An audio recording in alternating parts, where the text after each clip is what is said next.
এয়া পালেং আৰু দালি বনাইছোঁ ভাজি লৈ পেলাই নহৰু আৰু শুকান জলকীয়া দি দালিখিনি ভাজিছোঁ তাৰপিছত পালং কুটি দিছোঁ আৰু তাৰপিছত এয়া পানী দি পেলাই উতলি আছে মই জুইটো অলপ কমত ৰাখিছিলোঁ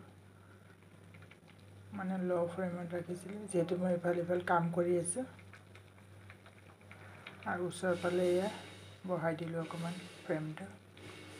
ভাল লাগে পালং আৰু দালি বহুত দিনৰ মূৰত বনাইছোঁ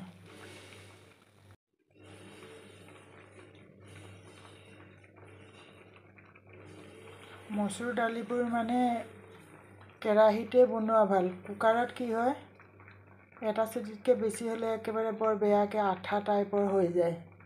সেইকাৰণে কেৰাহীত বনালে বেছি গেছো খৰচ নহয় পটককৈ হয় ভাজি পেলাই বনালে